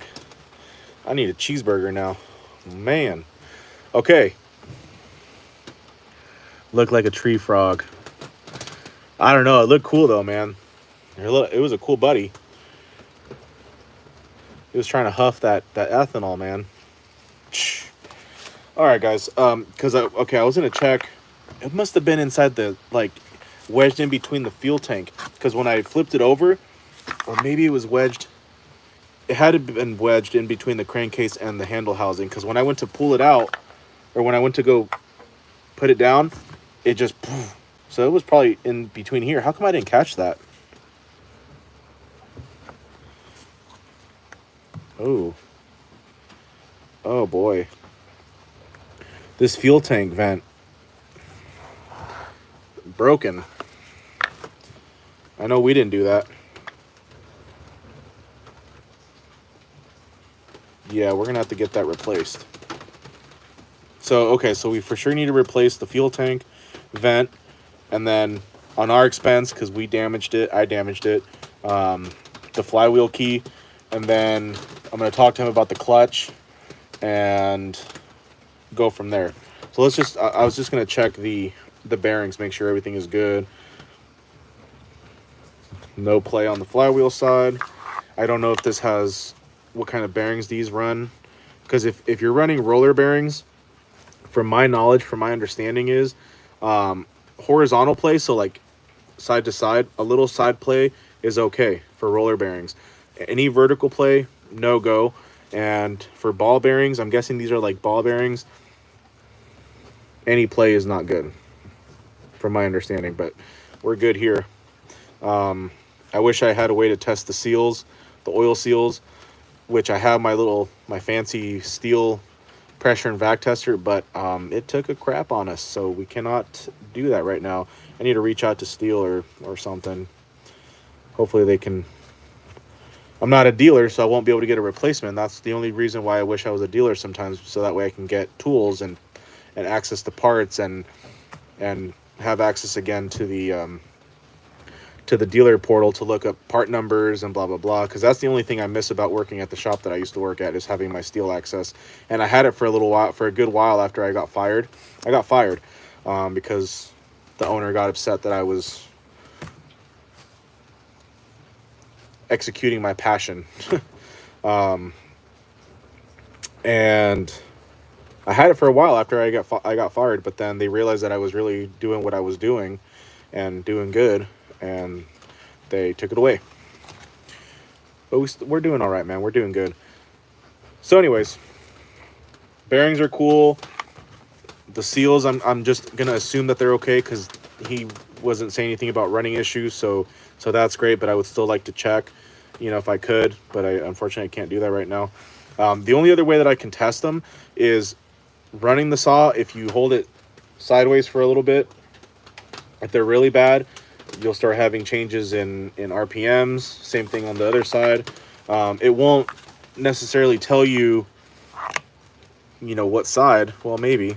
But anyways, there's little ways that you can do that. But obviously the right way would be to put them under pressure, vacuum, and pressure test. So that really concludes the inspection, guys. I mean, that was some fun. That was some good entertainment there towards the end.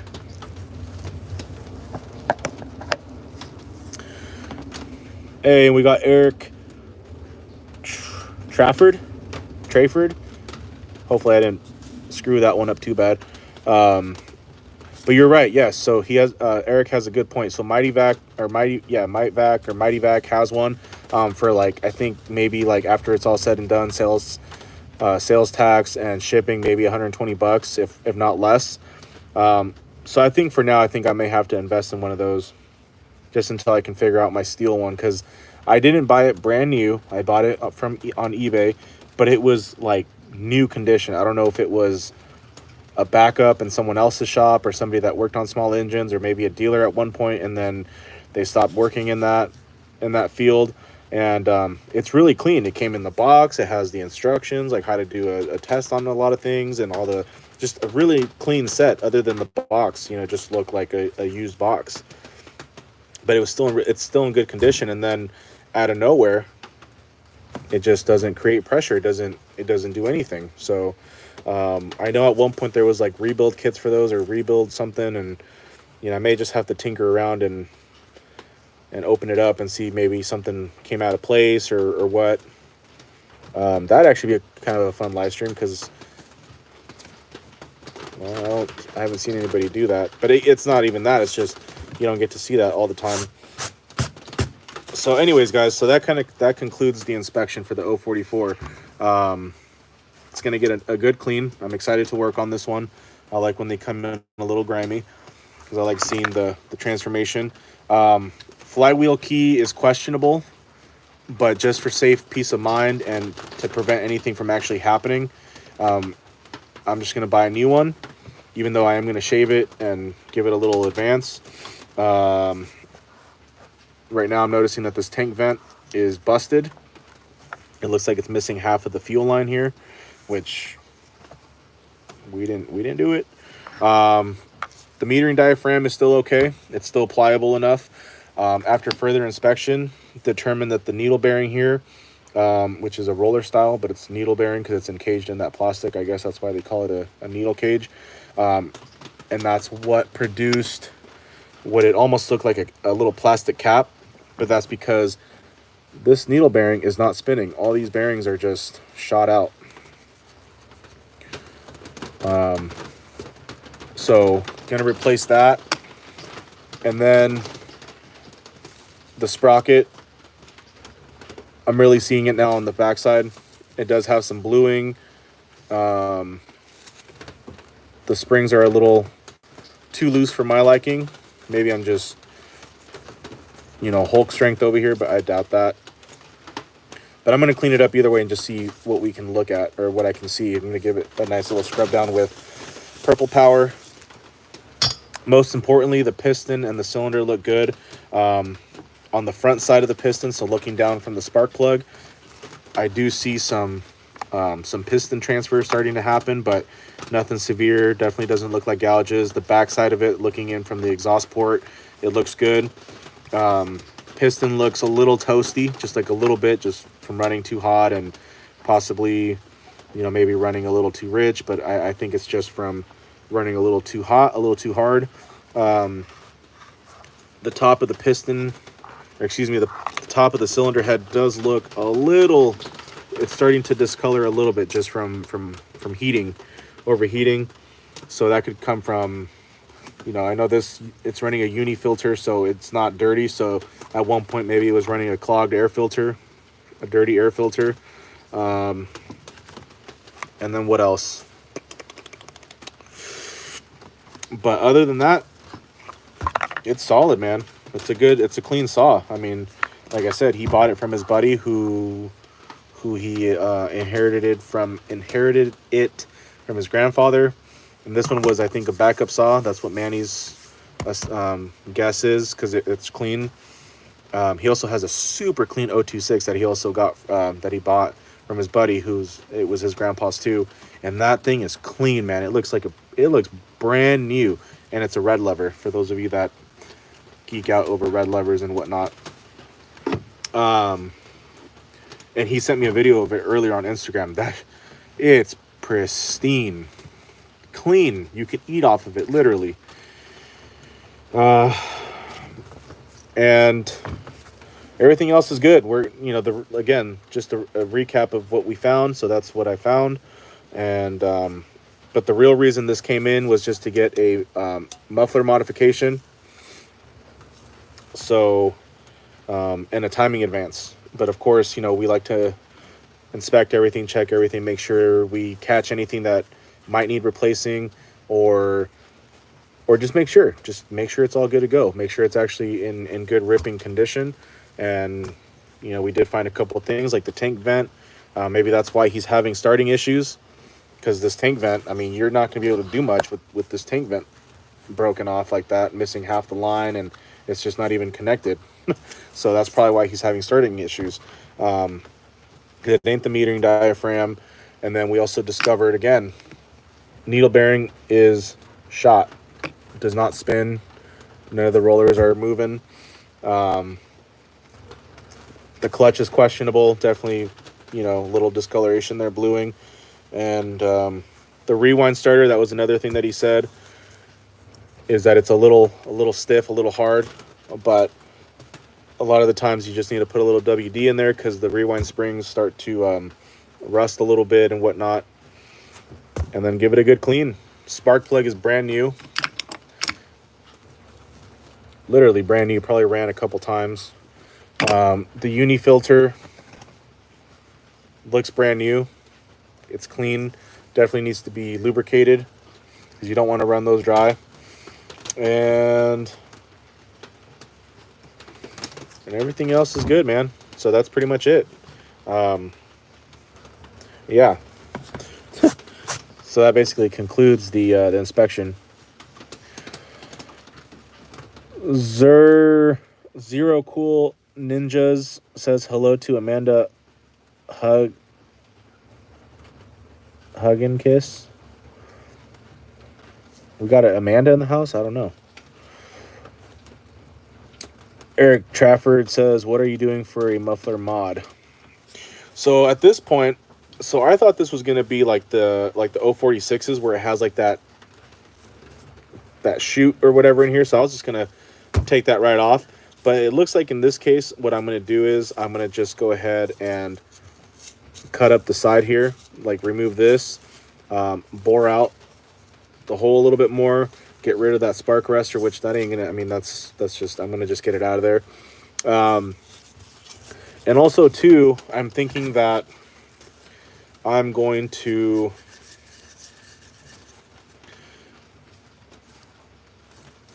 cut into the side of the exhaust casing here, make a nice little opening, a little slit right there. I also do have some muffler ports from West Coast. I mean, these are too big for this side, but you know, like the smallest one that I have is this one here. So I have some exhaust ports here from West Coast, universal, so it can go on really anything that you can mount them on. Just different sizes. So, well, this one doesn't have a size. This one, for instance, is a 1 1/8 by 2 3/8. They even include spark arresters, which, whatever. This one's a 1/8 by 2 1/8. But the smallest one that we have is this one, which is, well, it doesn't give a size. It's just V3 with hardware, but it's nice and you know, narrow, really nice. I've never installed one, so it'd be a first. But I think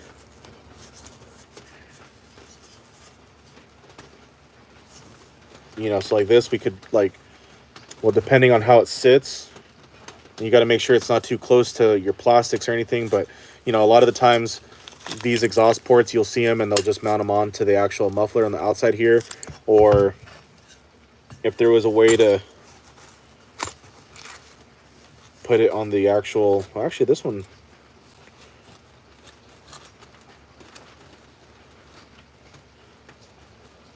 and I've never seen this done. I'm just getting a game plan. This was another reason why we're doing this, just to get a game plan of what I'm even going to do. But like this one, it's skinny enough to where you could fit it possibly on the side right here. like so. That would look kind of badass. Just put it right here. No, I'm not gonna do that.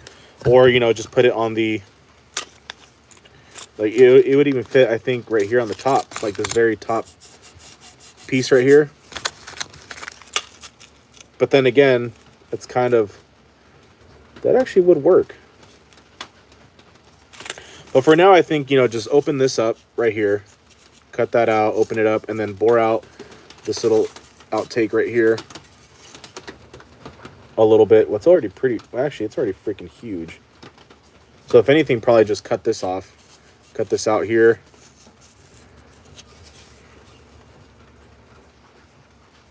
And then get rid of that spark arrestor. Again, that ain't gonna, I mean, it's whatever, you know, but really though, the modification is going to be to the, I think, to the exhaust casing here.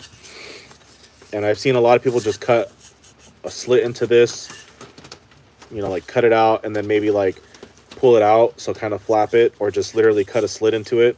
I think the Highway, I know it's aftermarket, kind of cheap, you know, but you know, they do have a kind of cool design. So, but I think one of these West Coast, I think this is sounding kind of cool. And then plus, it'll just be kind of a learning experience because I haven't done one of these before.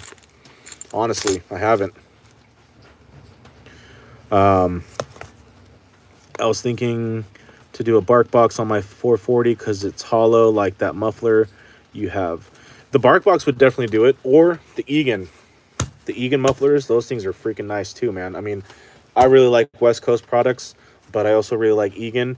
And but I also kind of think that and if for some reason, I always say this as a joke because I know no one's probably watching, but Gordy, if you ever watch this, you know I love you and I like your products, but I think the Egans still kind of have the upper hand as far as performance. I know they're kind of the same, similar, not same design, but they're a little different. But I think I mean Egan, dude, that man.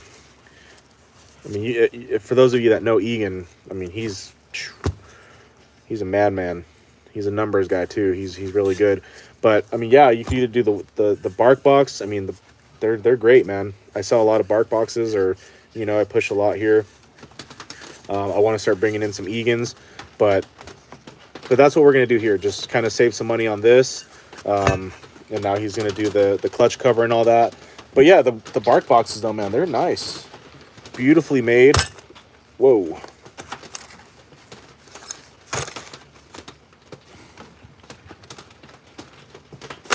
Unfortunately, I don't have a bark box for the 044 or the 046 or 461 because I already sold it not too long ago. But these things are amazing. They're beautiful. They're really nice. So I've been known to cut out the spark arrestor and whatnot. And, you know, some people are like, dude, that's why. And just, I've upset some people doing that. But why not? So I have one for the 462. And I have a few left for the 660s 066. And then I have these universal ports that I've never used and nobody ever asks me about. But who knows? I think we can just run it. So, and just try it. And if all else fails, then it's all good, man. Because he was thinking, so Manny was thinking like, you know, well, okay, well, because we were talking about the bark box originally, but then, you know, he beat me to it, but he was also thinking about the Egan, and I think that would be awesome to try because I do want to start running more Egan straight shots. Because again, I really do think that performance-wise, they do still have a slighter upper hand on the bark boxes. I could be wrong, but I really do believe that. The only thing I don't care for the Egans is obviously they don't look as pretty as Gordy's bark box, man. Those things are freaking killer looking, like just, you know. But performance wise though, I still think Egan. But let's give this, you know, give one of these a shot. But if for some reason I feel like, you know what, you know, I don't know, because he was going to try to, he just wanted to save some money. So I was like, look, man, I can do a muffler mod cheaper than a bark box or even an Egan, because I think they run with shipping and handling and all that good stuff like $90, $92. and I'm not going to do this for that, obviously. So, but now looking at it, because I was expecting it to have not the hollow muffler on it, but the actual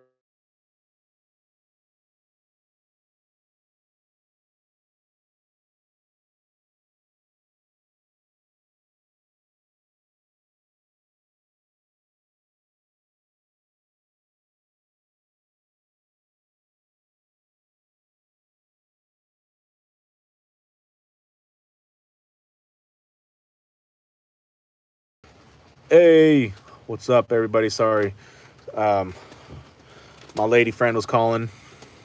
That's why I was getting a call, because I'm not using the usual phone that we normally do lives on, because our Wi-Fi has been down, and I just um, connected our new router that we got in, and I still need to see if it's actually working. But it has a new network name and blah blah blah. And either way, we're already running this live. So we're game plan has kind of changed, because it doesn't have the design in here that I thought. But now I'm kind of thinking I want to try doing one of these exhaust ports just right here off the side of the exhaust casing, and because I've never even done one of these before, so I think it'd be cool to try. And if it works, it works, and it'll be something new and different. I'm not saying that no one's ever done this before, but I don't know. I haven't. I'm gonna do some research tonight and see what I can find. And but as far as what we were doing though, inspection, that's done. And again, we found a few things.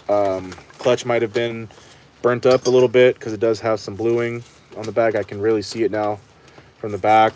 Needle bearing shot. Tank fan is broken. That's probably why he was having starting issues the other day, and it ended up flooding his saw. Metering diaphragm is still good. Bearings are cool. Obviously the seals I don't know, because my fancy steel tool broke, and need to figure out how to get that replaced. Cylinder sleeve has a little bit of transfer happening on the back side. The front of it, or excuse me, on the front side of it, the back side of the sleeve looking in from the exhaust port, it looks okay. Maybe like a slight faint little transfer mark, but nothing major. The piston is getting running a little toasty, and the top of the cylinder head is starting to kind of discolor a little bit through right there in between the fins. But as you can see, the cylinder head looks freaking new, and I mean, the saw was pretty much new when he got it. So anyhow, guys, that's pretty much it. I need to return this phone call because it is important. And we got M&G in the house. Dude, I feel bad, man. I feel like every time you pop in, I'm like, all right, guys, well, we're out of here. I know it's just timing, but nothing crazy. Just did a little inspection on this 044 for our buddy and new customer, Manny. Found out a couple little things, nothing major. But the main reason it's here is we're going to be doing a muffler modification, a timing advance, and we've also learned why it probably would be best to remove your flywheel before you remove your clutch, because you can definitely start shearing off that key, kind of like what we did today. But I couldn't get it off without putting the flywheel back on, because our good old DeWalt just wasn't strong enough. So I am going to do a timing advance, and it is going to get shaved down some, but it's not a clean like way that it started kind of getting damaged essentially. So I'm going to just, for peace of mind and to just keep doing our best to do our quality work and do quality work, I'm just going to find a new key and just go from there on the house. I'm not going to charge him obviously for that. So and then of course, give it a nice cleaning. This one's going to be fun. And that's pretty much it. Oh, and then we had a frog jump out from this chainsaw, not from Manny's house, from our house, or my house, or my grandparents' house, because we have a lot of trees here. We have a big row of redwood trees. It's raining, and we have a lot of frogs, so I think it needed a little home, and I think it was wedged in between the crankcase and the tank housing, because when I went to go flip it over to check the bearings, it came out. It made that noise too, just, and I jumped like a little bit. And we saved it because it started like jumping over into the pile of parts over here, and it's been a eventful live stream. You can catch that like towards the end. kind of. But anyways, guys, much love to everybody that was here. I appreciate it. Everybody who liked our live stream today, 12 likes. That's amazing. And either way, thank you everybody for being here and being cool and chill and positive. And well, until next time, which it'll be, I don't want to make any promises, but I'm trying to do it. You know, I'm trying to get back on routine here, but I think tomorrow we can get after another one, at least start doing some saw cleaning, or really start figuring out this muffler modification. I'm going to do some research tonight, and also research and see where I can find a new key for this 044 and go from there. So, but for now, we say laters. Much love to everybody, and we'll see each other when we see each other. Awkward and outro there. Anyways, much love to everybody. Appreciate you. Laters.